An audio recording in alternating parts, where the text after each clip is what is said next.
ہم غور کریں گے خدا ان کے کلام میں سے ایک بار پھر پرانے عہد نامہ میں سے ہم نکالیں گے قضات کی کتاب، اس کا 6واں باب ہے۔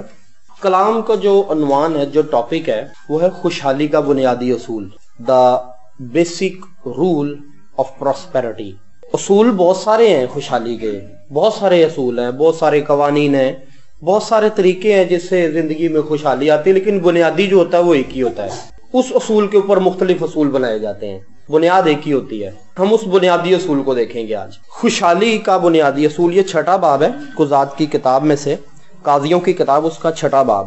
اس کو نکال کے رکھیے گا سب لوگ میرے ساتھ، پرانے عہد نامہ میں ملے گا یہ خوشحالی کا بنیادی اصول۔ سب سے پہلی چیز تو یہ کہ ہمیں خوشحالی کی ڈیفینیشن پتہ ہونی چاہیے، تعریف۔ کسی چیز کو جاننے کے لیے، کسی کام کو کرنے کے لیے ہمیں پہلے پتہ ہونا چاہیے کہ وہ اصل میں ہے کیا، در حقیقت وہ چیز کیا ہے۔ اب خوشحالی کی تعریف کیا ہوتی ہے؟ مختلف لوگ اس کی مختلف تعریف بیان کرتے ہیں۔ وہ کہتے ہیں کہ روپیہ پیسہ گھر میں آپ کے موجود ہے کثرت سے، گھر میں بیماری بھی نہیں ہے، سب کچھ ریلیکس ہے، ہر چیز اپنی اپنی جگہ پر موجود ہے، سب کچھ ٹھیک ہے۔ اب گھر میں بچے بھی ایجوکیٹڈ ہیں، پی ایچ ڈیز ہیں، بڑے بڑے اسکالر گھر میں پائے جاتے ہیں، روپیہ پیسہ بھی کافی زیادہ ہے، تو آپ کیا کہتے ہیں کہ خوشحالی ہے کہ نہیں ہے؟ ٹینشن ہی کوئی نہیں۔ جب گھر میں ٹینشن نہیں ہے تو اس کا مطلب خوشحالی نہیں ہے۔ لیکن اس کو جب میں نے تھوڑا سا وسیع کر کے دیکھا تو یہ خوشحالی کی کمپلیٹ ڈیفینیشن نہیں ہے کہ سب کچھ اویلیبل ہے تو خوشحالی ہے۔ گھر میں روپیہ پیسہ موجود ہے، گھر میں اچھی تعلیم موجود ہے، گھر میں بیماری بھی نہیں ہے، گھر میں سب کچھ موجود ہے، لیکن بچے اگر ماں باپ کے نافرمان ہیں تو خوشحالی نہیں ہے، گھر میں کمی ہے، ایک پیرامیٹر کم ہو گیا، اس کا مطلب ہے کہ ابھی خوشحالی کی ضرورت ہے۔ لیکن اس میں ہم یہ چیز بھی ایڈ کر دیتے ہیں، بچے بھی اب پیرنٹس کے جو ہیں وہ بڑی رسپیکٹ کرتے ہیں۔ پاپا جو ہے ڈیڈی جاب سے آتے ہیں تو بیٹی فوراً سٹار پلس چھوڑ کے پاپا کو چائے بنا کے دیتی ہے، یا فوراً ٹیلی ویژن آف کر دیتی ہے، وہ نہیں جی میرے والد صاحب آئے ہیں، میں اپنے والد کو رسپیکٹ دوں گی، ان کو پانی دیتی ہے، بیٹا آتا ہے ان کے جوتے اتارتا ہے، سائڈ پہ رکھتا ہے، بڑی تابعداری ہے پیرنٹس کی۔ لیکن پھر بھی خوشحالی ابھی گھر میں نہیں ہے، اتنا کچھ ہے مگر خوشحالی نہیں ہے، ایک ایلیمنٹ ابھی بھی کم ہے۔ گھر میں روپیہ پیسہ نہیں ہے، گھر میں ممکنہ بیماری بھی ہو، گھر میں کھانے کے لیے روٹی بھی نہیں ہے، گھر میں پہننے کے لیے اچھا کپڑا بھی نہیں ہے۔ ایک گھر ہے، اس میں سب کچھ موجود ہے، والدین کی رسپیکٹ بھی ہے، روپیہ پیسہ بھی ہے، بیماریوں سے لڑنے کے لیے اس فیملی میں قوت بھی ہے، حالات کا مقابلہ کرنے کے لیے ان میں طاقت بھی پائی جاتی ہے، ہر طور سے ہر چیز اس گھر میں کثرت سے فراہم ہے، لیکن اس گھر میں یسوع نہیں ہے تو بھی خوشحالی نہیں ہے۔ لیکن ایک گھر ہے، اس میں بیماری بھی ہے، ایک گھر ہے اس میں روپے پیسے کی کمی بھی ہے، ایک گھر ہے اس میں تعلیم کی کمی بھی ہے، ایک گھر ہے اس میں ہر طرح کی پریشانی ہے، طرح طرح کے مصائب ہیں، لیکن ان سب مصائب کے ساتھ، ان سب ٹینشنز کے ساتھ، ان سب دکھوں کے ساتھ اس گھر میں یسوع رہتا ہے۔ میرا ایمان ہے کہ اس گھر میں مکمل خوشحالی ہے، کیونکہ جس گھر میں یسوع رہتا ہے وہاں پر کبھی منفی حالات نہیں رہ سکتے، جس گھر میں یسوع رہتا ہے وہاں پر غربت نہیں رہ سکتی، جس گھر میں یسوع رہتا ہے وہاں پر تعلیم کی کمی نہیں ہو سکتی، کیونکہ اب اس گھر میں یسوع آ گیا ہے، اب غربت کو وہاں سے جانا پڑے گا۔ اب اس گھر میں یسوع آ گیا ہے، بیماری کو جانا پڑے گا۔ اب اس گھر میں یسوع آ گیا ہے، اولاد کی نافرمانی ختم ہو جائے گی۔ اب اس گھر میں یسوع آ گیا ہے، وہ بیڑا چاہے کتنا بھی کیوں نہ ڈوبتا ہو، جھیل میں ہچکولے کیوں نہ کھاتا ہو، لیکن اب اس کشتی میں یسوع آ گیا ہے، اس کشتی کو اپنی منزل پر پہنچنا پڑے گا۔ عزیزو، خوشحالی کا جو پہلا اور بنیادی اصول ہے، اپنی زندگی میں یسوع مسیح کو دعوت دیں۔ اچھی ایجوکیشن کی طرف ہمیں جانا چاہیے، ہمیں راغب ہونا چاہیے، ہمارے بچوں کے پاس اچھی تعلیم ہونی چاہیے، لیکن اس سے زیادہ ضروری ہمارے پاس خدا کے کلام کی تعلیم ہونی چاہیے۔ بچے بہت زیادہ پڑھے لکھے ہیں، بہت ایجوکیٹڈ ہیں، بڑی تعلیم ہے بچوں کے پاس، لیکن جب ان کو کہیں آئیں ہم نکالتے ہیں خدا ان کی کلام میں سے، بائبل مقدس میں سے متی کی انجیل، تو وہ پرانے عہد نامہ میں سے متی کی انجیل ڈھونڈنا شروع ہو جاتے ہیں۔ یہ چیز آپ کو بربادی کی طرف لے جائے گی، کیونکہ خاندان میں خدا نہیں ہے۔ جدعون کے تعلق سے ہم دیکھیں گے، اس کی پہلی آیت کو دیکھتے ہیں، قضات کی کتاب ہے، اس کا 6واں باب، اس کی پہلی آیت سے ہم دیکھتے، لکھا اور بنی اسرائیل نے خداوند کے آگے بدی کی، اور خداوند نے ان کو 7 برس تک مدیانیوں کے ہاتھ میں رکھا، اور مدیانیوں کا ہاتھ اسرائیل پر غالب ہوا، اور مدیانیوں کے سبب سے بنی اسرائیل نے اپنے لیے پہاڑوں میں کھو اور غار اور قلعے بنا لیے۔ اور ایسا ہوتا تھا کہ جب بنی اسرائیل کچھ بوتے تھے تو مدیانی اور عمالیکی اور اہل مشرق ان پر چڑھ آتے تھے اور ان کے مقابل ڈیرے لگا کر غزہ تک کھیتوں کی پیداوار کو برباد کر ڈالتے، اور بنی اسرائیل کے لیے نہ تو کچھ معاش، نہ بھیڑ بکری، نہ گائے بیل، نہ گدھا چھوڑتے تھے، کیونکہ وہ اپنے چوپایوں اور ڈیروں کو ساتھ لے کر آتے تھے، اور ٹڈیوں کے دل کی مانند آتے وہ اور ان کے اونٹ بے شمار ہوتے تھے۔ یہ لوگ ملک کو تباہ کرنے کے لیے آ جاتے تھے، سو اسرائیل مدیانیوں کے سبب سے نہایت خستہ حال ہو گئے، اور بنی اسرائیل خداوند سے فریاد کرنے لگے۔ اسرائیل خدا کی چنی ہوئی قوم، خدا کی منفرد قوم، جسے خدا دنیا میں سب سے زیادہ پیار کرتا ہے، خدا کی لاڈلی قوم، وہ اب خستہ حال ہو گئی ہے۔ اس کا مطلب ہے اس سے پہلے وہ خستہ حال نہیں تھی۔ اس ریفرنس کو جب ہم پڑھتے ہیں تو یہ ریفرنس بتاتا ہے ہمیں، یہ حوالہ ہمیں بتاتا ہے کہ اس سے پہلے وہ خستہ حال نہیں تھے، اس سے پہلے وہ خوشحال تھے۔ اس ریفرنس کو پڑھنے کے بعد پتا چلتا ہے کہ بعد میں وہ خستہ حال ہو گئے۔ کیوں بعد میں وہ خستہ حال ہو گئے؟ دشمن ان کے سامنے آ کے کھڑا ہو جاتا تھا، ان کے روپے پیسے، ان کے گائے بیل، ان کے جانور، کچھ بھی دشمن سے محفوظ نہیں تھا، وہ سب کچھ لوٹ کے لے جاتے تھے۔ لیکن اس سے پہلے وہ خوشحال تھے، دشمن ان پر غالب آ گیا۔ کیوں؟ پہلی آیت ہمیں بتاتی ہے، اور بنی اسرائیل نے خداوند کے آگے بدی کی۔ بہت سارے ایام، بہت سارے واقعات ہمیں ملتے ہیں، بنی اسرائیل کو جب جب مار پڑی، بنی اسرائیل کے خلاف جب جب حالات ہوئے، بنی اسرائیل پر جب جب دشمن نے چڑھائی کی، تب تب بنی اسرائیل نے خداوند کے آگے بدی کی۔ یہاں پر بھی بنی اسرائیل نے خدا کے آگے بدی کی۔ بدی کی تو عمالیکی، اہل مشرق، مدیانی ان کے خلاف چڑھائے۔ اب عمالیکی ان کے خلاف چڑھائے ہیں، اہل مشرق ان کے خلاف چڑھ گئے، حالات ان کے اپوزٹ ہو گئے ہیں۔ انہوں نے پہاڑوں میں قلعے بنا لیے ہیں، کھو بنا لیے ہیں۔ اس قدر بنی اسرائیل اپنے دشمنوں سے ہراساں ہیں، اپنے دشمنوں سے ڈرتے ہیں کہ ایک شخص، اسی سٹوری کو میں آپ سے یہ ریکویسٹ کروں گا اسے گھر جا کے ضرور پڑھیے گا، کمپلیٹ جداؤن کی سٹوری کو، ورڈز ٹو ورڈز، آپ کو اور زیادہ برکت ملے گی، آپ کا ایمان اور زیادہ بڑھے گا۔ میں جو شارٹ لسٹڈ اس میں سے ورسز ہیں ان کو کوٹ کرتا چلوں گا۔ اتنے حالات خراب ہیں، اس قدر منفی حالات ہیں کہ ایک شخص ہے بنام جداؤن، اس کا نام جداؤن ہے، جس کا نام بعد میں یربال رکھا گیا، اس کے باپ نے اس کا نام رکھا۔ اب ہوا کیا کہ ایک میں کے کولو میں وہ گیہوں چھانٹ رہا ہے اپنے دشمن سے ڈر کے۔ میں کے کولو کے تعلق سے کہا جاتا تھا کہ اس میں کسی قسم کا اور کوئی پھل نہیں لے جایا جاتا تھا، اس میں کسی قسم کی اور کوئی چیز نہیں لے جائی جاتی تھی۔ کہا جاتا تھا کہ وہ میں کا کولو ہے، لہذا اس میں صرف انگور جائیں گے، تاکہ اس میں کوئی اور چیز مکس نہ ہو جائے، اس سے میں کی کوالٹی خراب ہو جاتی ہے، میں خراب ہو جاتی ہے۔ لہذا اس نے یہ سوچا، اس قدر خوف کھا چکا ہے وہ شخص، اس قدر ڈر چکا ہے وہ اپنے دشمن سے، اس کے ذہن میں یہ چیز آئی کہ میں کے کولو میں جا کے گیہوں جھاڑ لیتا ہوں۔ دشمن کو تو پتا ہے کہ یہ تو میں کا کولو ہے، ادھر تو گیہوں آ ہی نہیں سکتا، انہوں نے اپنا کولو تو نہیں خراب کرنا، یا انہوں نے اپنی میں کی کوالٹی تو نہیں خراب کرنی، لہذا میں ادھر چھپ کے گیہوں جھاڑ دوں گا۔ ہم لوگ کیا کرتے ہیں، اس قدر خوفزدہ ہیں، ہم اس قدر ڈرے ہوئے ہیں اپنے بہن بھائیوں سے ہی، کیا کرتے ہیں، آٹے کی مٹکی پڑی ہوئی ہے یا کنستر آٹے کا کچن میں پڑا ہوا ہے، ہم کیا کرتے ہیں کہ کنستر میں تھوڑا سا آٹا ڈال دیتے ہیں، جو آٹے کا توڑا وہ بیڈ روم میں رکھ دیتے ہیں لے جا کے، پہن آئے گی تو کہہ دیں گے کہ میرے کو آپ تھوڑا جائے، میں تینوں یہ چکی دا۔ لیکن میں ایک بات آپ کو بتاؤں، بائبل مقدس ہمیں یہ بتاتی ہے کہ بیوہ جتنی دیر اس ملک میں کال رہا وہ پیٹ بھر کے روٹی کھاتی رہی تھی، کیونکہ اس نے نبی کی بات مانی تھی۔ آپ اپنا آٹا اپنے کنستر میں رکھیں، خداوند کی بات مانیں گے، بہن تو کیا پورا محلہ بھی آپ کے گھر آ کے روٹی کھانا شروع کر دے گا تو بھی اس کنستر میں سے آٹا نہیں مکے گا، کیونکہ اس گھر میں خدا کا کلام پورا کیا جاتا ہے۔ جس زندگی میں خدا کا کلام پورا کیا جاتا ہے اس کو اپنا گیہوں جھاڑنے کے لیے میں کے کولو میں نہیں جانا پڑے گا، اس کو اپنا آٹا چھپانے کے لیے بیڈ روم میں نہیں رکھنا پڑے گا، یا اپنی چینی چھپانے کے لیے بیڈ روم میں نہیں رکھنی پڑے گی، اس کی چینی کچن میں ہی ہوگی، اس کا آٹا بھی کچن میں ہوگا۔ اور ایک بہن تو کیا 1000 بہنیں بھی آ جائیں گی تو بھی اس گھر سے خدا افراد سے مہیا کرتا رہے گا، کیونکہ خدا کا کلام اس زندگی میں پورا ہوتا ہے، خدا کا کلام اس گھر میں پورا ہوتا ہے۔ اب وہ میں کے کولو میں گیہوں جھاڑ رہا ہے، دشمن کو نہ پتا چل جائے، اس قدر ڈرا ہوا ہے، اس قدر خوف زدہ ہے، اس قدر ہراس ہے۔ بائبل میں لکھا کہ خدا کا فرشتہ اس کے سامنے آ جاتا ہے۔ بدحالی ہے، بدحالی اس کی زندگی میں آ گئی، اس خاندان میں آ گئی، اسرائیل میں آ گئی جس نے خدا کی حکم عدولی کی. اس کے بعد کیا ہوا کہ اس نے پھر خدا سے فریاد کی. بدحالی تو آ گئی لیکن اس نے دیکھا کہ اس بدحالی کا ایک حل ہے.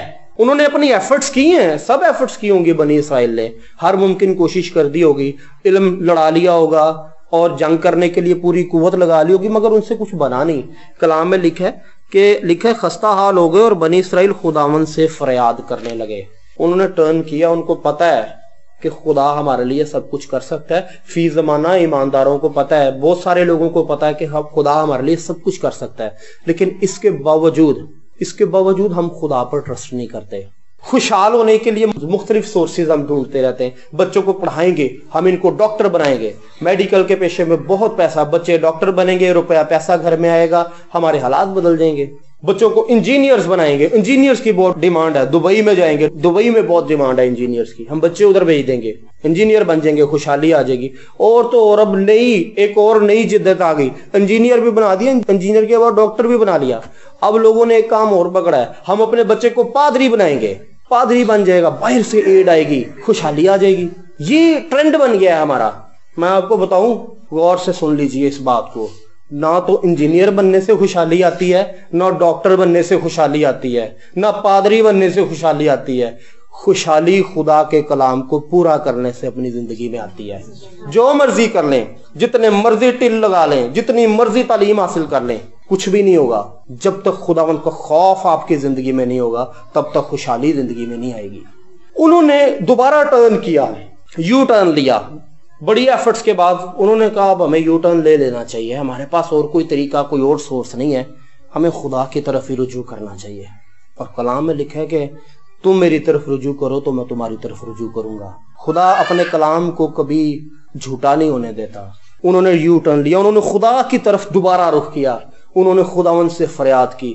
انہوں نے خدا ہماری عزتیں پامال کی جاتی ہیں, خدا ہمارے مال مویشی ہمارے سے چھین لیے جاتے ہیں, خدا ہم کھیتوں میں بیج بوتے ہیں, فصل پیدا ہوتی ہے, دشمن آ کے سب کچھ چھین کر لے جاتا ہے, خدا ہمارے پاس روپیہ پیسہ نہیں رہتا, خدا ہمارے خاندانوں میں بیماری آ گئی ہے, خدا ہم دشمن کے ہاتھوں چھیدے جاتے ہیں, برباد کیے جاتے ہیں, رگیدے جاتے ہیں, خدا تو ہماری مدد کر. بائبل مقدس میں لکھا ہے کہ خدا نے ان کی فریاد سنی, اور وہ شخص جداؤن, ڈرا ہوا انسان, سہما ہوا انسان, ایک حقیر سا, ایک ناچیز سا انسان, میں کے کولو میں گیہوں جھاڑ رہا ہے, اس کے پاس خدا کا فرشتہ آ گیا ایک ڈرے ہوئے. اب آپ سوچیں کہ ایک انسان جو ان پڑھ ہے, ٹوٹلی ان پڑھ ہے, اس کو آ کے کوئی شخص آ کے کہے اور تو دنیا کا بہت بڑا اسکالر ہے بھائی, وہ شخص سوچے گا کہ میں کیسے اسکالر ہو سکتا ہوں, میں تو ان پڑھ انسان ہوں. لیکن یہی سیم سٹوری جداؤن کے ساتھ ہوئی. ایک شخص ہے, انتہائی کمزور سا ہے, اس کے بالکل چھوٹے چھوٹے سے مسل ہیں بےچارے کے, آنکھیں اندر دھسی ہوئی ہیں بھوک سے, اور بےچارے سے کھڑا بھی نہیں ہوا جاتا, اور وہ اپنی ٹانگوں پر کانپتا ہے, اور ایک شخص اس کو آگے کہے اور پلوان کی آلی. یہ سیم سٹوری جداؤن کے ساتھ ہوئی. ڈرا ہوا انسان, اور فرشتہ اس کو آگے کیا کہہ رہا ہے, اے زبردست سورما, او دا گریٹ وارئر, اے زبردست سورما. جداؤن نے جب یہ سنا ہوگا تو وہ یہ ضرور سوچتا ہوگا کہ شاید یہ میرا مذاق اڑا رہا ہے, لیکن خدا کبھی کسی کا مذاق نہیں اڑاتا, بلکہ خدا جو دنیا میں مذاق بن گئے ہیں ان کو اٹھاتا اور سرفراز کر دیتا ہے. جداؤن ایک مذاق بن گیا تھا, وہ ایک جوک تھا. اس نے اس کو کہا جا اسی زور میں جا. اس نے ادھر ادھر دیکھا, اس نے کہا میرے پاس تو زور ہی کوئی نہیں ہے, میں تو ڈرا ہوا ہوں, نہ میرے پاس تلوار ہے, نہ تیر ہے, نہ میرے پاس فوجیاں لڑنے کے لیے, میں کس زور میں چلا جاؤں. اس نے کہا اسی زور میں جا, میری قوم کے لیے جنگ لڑ, ان کو بحال کر, میں تیرے وسیلے فتح بخشوں گا. اب جداؤن کی سٹوری سنیں. جداؤن کمپلیکس کا شکار ہے, ڈرا ہوا ہے. ہم لوگ کمپلیکس کا شکار ہو جاتے ہیں جب حالات ہمارے خلاف ہو جاتے ہیں. میں ایک رد کیا ہوا انسان ہوں, میں کیسے خدا کی خدمت کر سکتا ہوں, میں ایک نیگلیکٹڈ لیڈی ہوں, میری بات کون سنے گا. جداؤن کو کمپلیکس تھا. اس نے کہا میرا گھرانہ تو منسی میں سب سے چھوٹا ہے, اور میں اپنے گھرانے میں ایک چھوٹا انسان ہوں, میری تو کوئی بات ہی نہیں سنتا, میں تو ایک ریجیکٹڈ پرسن ہوں, میری کون سنے گا. فی زمانہ ہم لوگ سوچتے ہیں ہماری کون سنے گا, لیکن یاد رکھیے جداؤن کے ساتھ فرشتے نے بات کی ہے, فرشتہ خدا کا ڈیلیگیٹ بن کر آیا ہے. آپ کے ساتھ یسوع نے بات کی ہے, خدا کے بیٹے نے بات کی ہے. آپ کے سپرد ایک ذمہ داری ہے, آپ کے اوپر ایک فرض عائد ہو گیا ہے. جداؤن کو اس فرشتے نے کہا جا اسی زور میں چلا جا. اب ایک ریفرنس اسی میں ہمیں ملتا ہے,